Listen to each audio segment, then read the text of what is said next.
Hey there, YouTube. How's everybody doing today? Patriot Piper here. Today I thought we'd do a little something. I'm going to show you how I make my pipe bags. Pretty simple project, but I thought I would try my hand at a how-to, see how that goes. So what we'll do is we will get into this. I'll show you the materials, how to do it, things like that, and let's get started. Oh, first thing before we get started, I am smoking my Missouri Meerschaum Diplomat Apple Bent, and in it I am trying out the Peterson Sherlock Holmes that I picked up the other day. So far, not too bad. I like it. Pretty good stuff. But alright, so let's get into this and we'll show you how it's done. So what I've done here is I found 2 pieces of leather and I cut them to size. So this will be our front panel, this will be our back panel and flap. So the front panel measures out at 6 inches wide by 6.5 inches tall. Now I went 6.5 inches tall because that is about the right size to accommodate for pipe cleaners. And most of your pipes are less than 6 inches usually, so it'll fit your average pipes. And like I said, this is just like a daily, pipe bag anyways. So what will happen is now we'll get this ready to stitch. So you line up your pieces just like that. And like I said, you will have, this will overhang like this. Just like that. So what I do with these bags is I like to leave a kind of natural edge on the leather. I don't like to cut it. I don't want the flap to be super squared off. You can do that if you want. There's nothing wrong with that. This is just the style that I like to do them in. It's kind of that natural kind of look. Okay, so now to stitch this, you can go a number of different ways. If you have the tools, you can always use a leather punch or a stitching needle, I should say. If you don't have these, what you can use is you can actually use like a thin nail. If you have a nail, that'll work to put your holes in there, or you don't even have to really do that if you don't want. If you just want to use your needles, you can buy these needles in packs. I got these I got from, I want to say, Hobby Lobby, and I think I got these from Michael's. I could be wrong on where I got these, but I know I got these ones at Hobby Lobby. So with leather like this is pretty thin leather. So with this, you could just, like, kick my tripod. Freaking rookies, man. Well, you could just push your needle through that. It's gonna take some doing, but you could do it. You will want to use whatever the heaviest gauge needle you have. Okay, you're gonna want to use something about like this. This is a very big needle. Pretty thick diameter. It's probably as thick as a toothpick. So to give you an idea how thick that is, you would want to use something like that with a sharp point in order to get it to go through this leather. Now what I'm going to use is actually this guy here. It looks like a spur.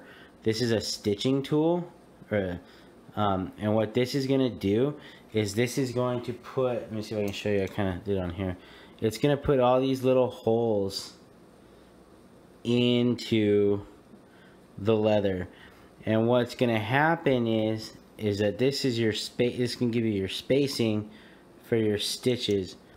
And because it's got these sharp little needles on it, if you push hard enough, it's going to go through all the way through your leather.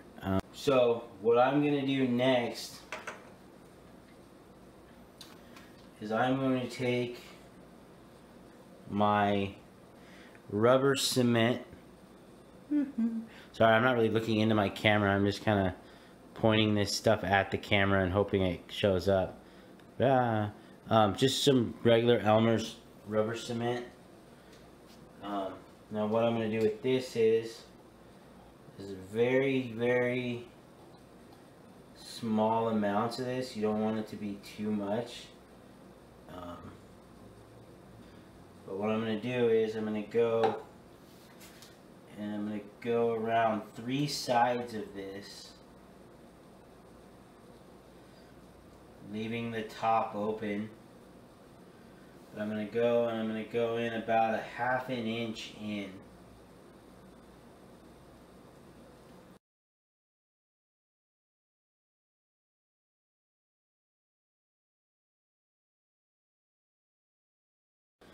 Okay, so now I've got all 3 sides glued up around. So now what I'm going to do is I'm going to take this and I'm going to lay the 2 sides on top of each other. Now one thing to remember is that this rubber cement isn't going to be like super strong. So if you don't get it right on the first try, you're not totally SOL. You can pull it apart and reposition it. It's no big deal.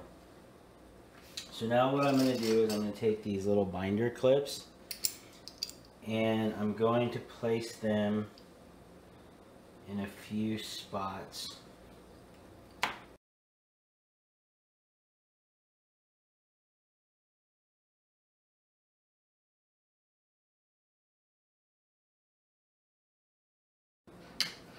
Alright, now that we've got this all glued up and clipped up, I'm going to let this sit for about 5 minutes or so, just long enough to let the glue set up. And then what I'll do is I'll come back and I'll use, like I said, I'll use my stitcher and I'll go around and we'll get it, and then I'll start stitching it up. So now that the glue has had a chance to set up, what we're going to do is we're going to map out our stitching.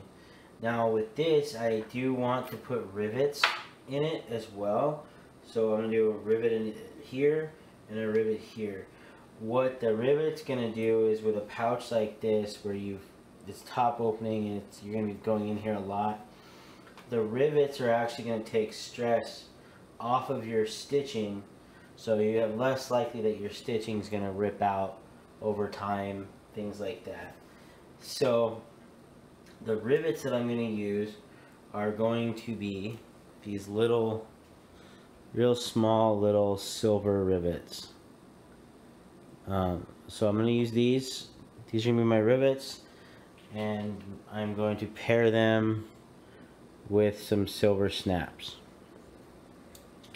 And for the stitching, the thread I'm going to use is going to be just a white waxed thread.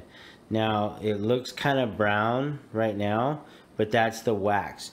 Once the wax kind of wears off over time, this will turn white and it'll be a white thread.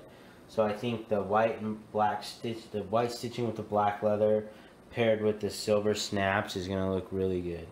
So what I'm going to do is I'm going to be stitching this with my speed stitch stitching awl. These things are awesome. This is one of my preferred methods of stitching when I do leather work.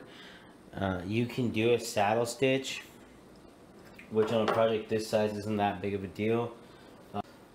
So for the rivets, I've got this hole punch here, and the punch that I've got in there right now is just big enough for that to slide into. That's kind of how you gauge whether or not you've got the right size punch. You definitely don't want to think too small, thinking that, oh, the leather will stretch around that, because then what will happen is when it's done, you'll have ripples around there, and it'll be noticeable. It won't look as flat and as clean at the end. And I did the same thing for the post for my snaps. I found the other punch head that this just fits right into. So now what I'm going to do is I'm going to take this tool here, and I wish the lighting was a little bit better in here, and I'm going to start it right here, and I'm slowly going to go giving it extra pressure. I'm slowly going to go to the end, and then back it up. Okay, so now what that's done is that's given me all of my holes. Oh, come on. Try to, like I said, I'm really sorry, I've never done this kind of thing before, but so there you go, there's my holes. One thing, you do want something like this under your leather when you're making your holes. You will destroy your table. This is my table. I'm not married, so I don't have to worry about it destroying it and somebody getting mad at me. But if you're married, your wife will be mad if you destroy her table with your tools. Okay, one thing I do want to show you is this. When you're going to be setting your rivets, these generally will come with your rivets if you buy a set. And it's the same kind of, and you're going to also use this for your snaps. This is what's called a rivet setter and anvil. This is your anvil, this is your setter. When you're setting your rivets, you want to use the dome side. That is made so that you don't completely crush your rivets when you're setting them. Now, this usually you want to do this on something really hard, like a brick or a piece of granite or something like that. I don't have any of that yet. It's on my list of things to get, so we're gonna do it on the table here, and hopefully it works out. But so you're gonna set that on there just like that, and then you're going to give it a few generous whacks. Don't be afraid of it.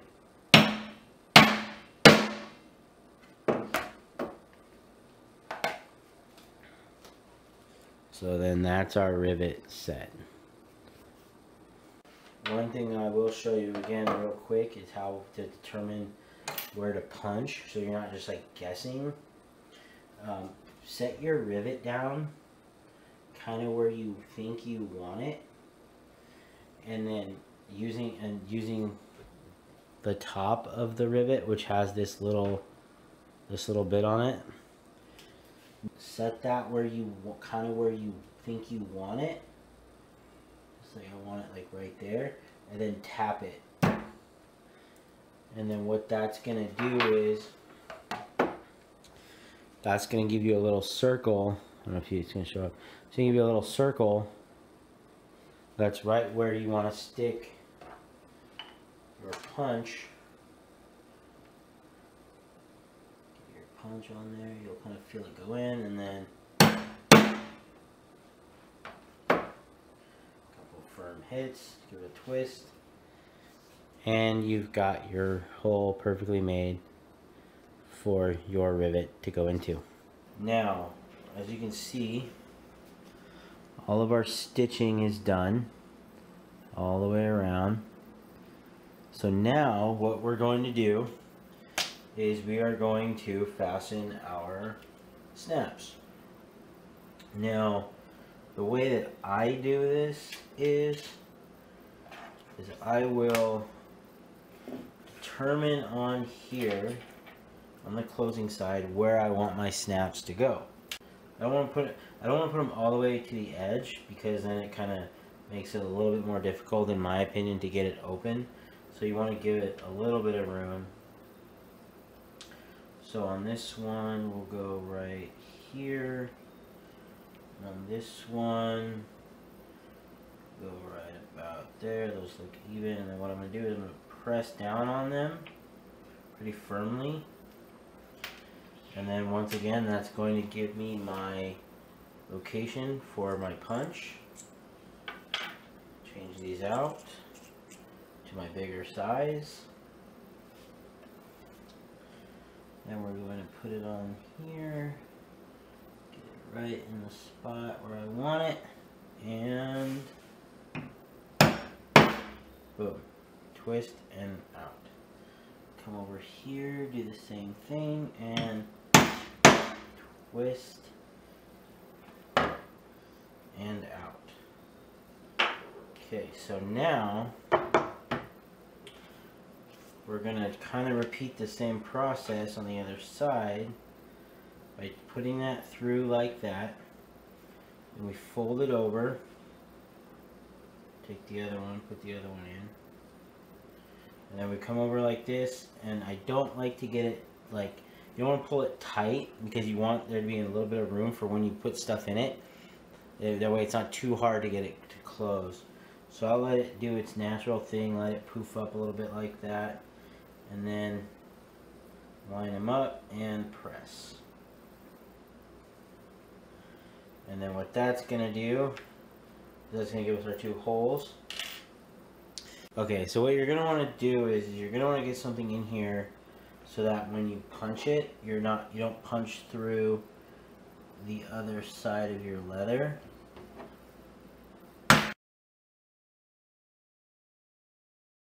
So again, you're going to use your anvil and your setter. Your setter for your snaps looks way different than your setter for your rivets, because you need this little guy right here.